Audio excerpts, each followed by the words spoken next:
Kanalıma hoş geldiniz. Bugün sizlere orkideler çiçeklerini döktükten sonra nasıl bir bakım yapmak gerekiyor ve özellikle orkidelerde budama işlemi nasıl yapılır bunu size detaylı göstereceğim. Bugün sizlere özellikle 3 farklı orkide türünden budama şekillerini göstereceğim.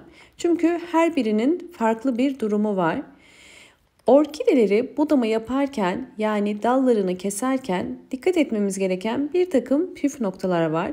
Hemen size birinci orkidemi gösteriyorum. Bakın bu ana dal. Ana daldan çıkan bir çiçek dalı gördüğünüz üzere bütün çiçeklerini döktü. Çiçeklerini döktüğü boğumlar bakın şöyle yakından gösterirsem bunlar çiçeklerini döktüğü boğumlar ve şu anda boş boğumlar.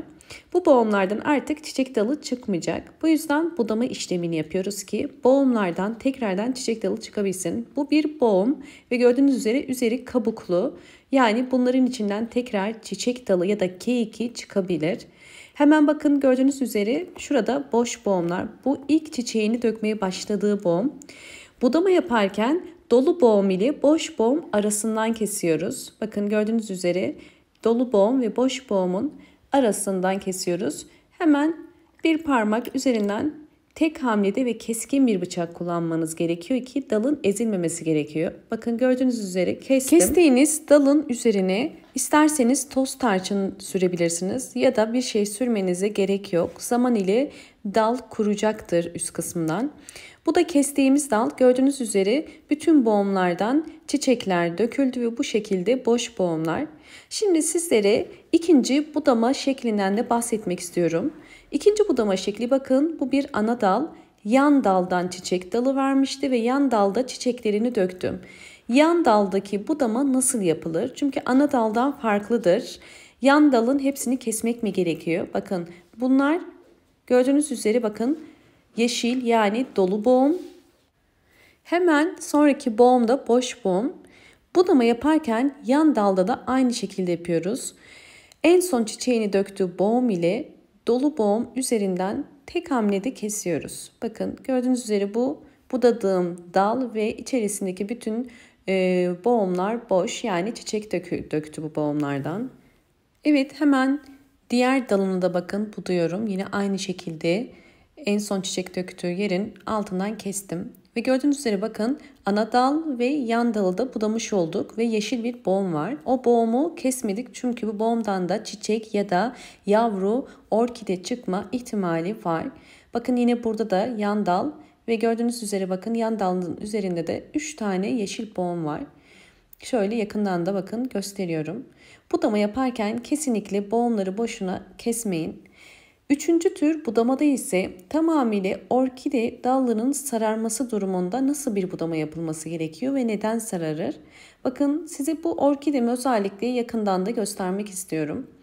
Bu orkidemin dalının sararmasının nedeni bu orkidem yaklaşık olarak 3-4 dönemdir çiçek dalı çıkarıyor. Bakın hemen anlayabilirsiniz. Üçüncü budadığım dal bu dal. Ve bu da bakın ikinci çiçek dalını çıkarmış olduğu bir dal. Ve bu tarz durumlarda orkideler durmadan çiçek dalı çıkardıkları için kısa bir süre sonra artık yorulmaya başlarlar ve yeni çiçek dalı çıkarırlar. Bakın gördüğünüz üzere bu yeni çıkardığı çiçek dalı. Diğer dallar ise birkaç dönem üst üste çiçek dalı verdiği için artık bu dallardan sararmalar olabiliyor.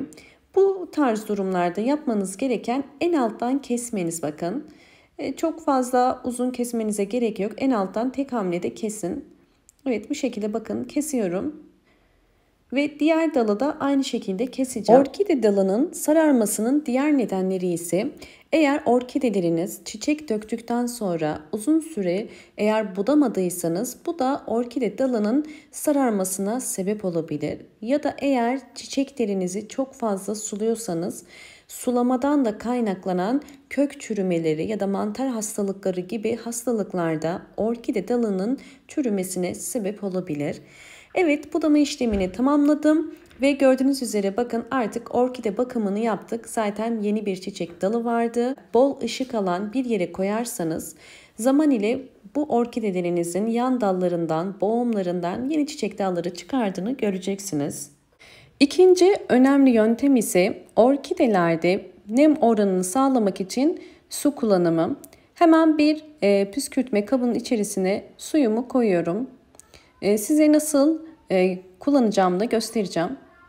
Hemen kapağını kapatıp size orkidelerimi şöyle yakından göstereyim. Bakın, orkidelerde özellikle boğum yerlerinden çiçek dalı çıkarmak için mutlaka boğum yerlerinin sürekli nemli kalması gerekiyor. Eğer orkidenin boğum yerlerini düzenli olarak su sıkarsak bu yerlerden, bakın gördüğünüz üzere zaten kabarmalar başlamış.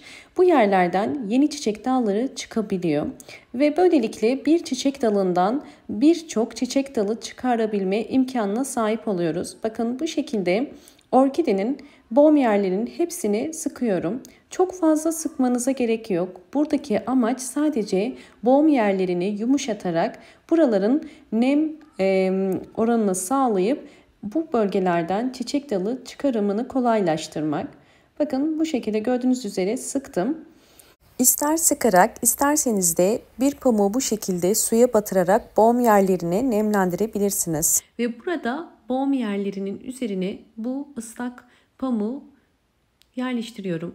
Buradaki amaç boğum yerlerini sürekli yumuşak ve nemli tutarak hızlı bir şekilde bu yerlerden kiki ya da çiçek dalı çıkarmasını hızlandırmak. Ve bütün orkidelerinizin özellikle dallarına bunu uygulayabilirsiniz. Özellikle dalların üst boğumlarından çok daha çabuk çiçek dalı ya da keyiki çıkar. Bu yüzden üst boğum yerlerine bu işlemi uygulamanız daha iyi sonuç verecektir. Ve üzerindeki bu pamuk kurudukça suda sıkabilirsiniz. Bu işlemi sadece haftada bir kere de uygulayabilirsiniz. Böylelikle boğum yerlerinin yumuşayıp içerisindeki filizin hızlı bir şekilde büyümesini kolaylaştırırız. Sizlerle budama sonuçlarını da paylaşacağım.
Evet, sizlerle orkidelerde budama yapmanın sonucunda orkidelerin nasıl çiçek dalı ve keyiki çıkardığını da gösteriyorum.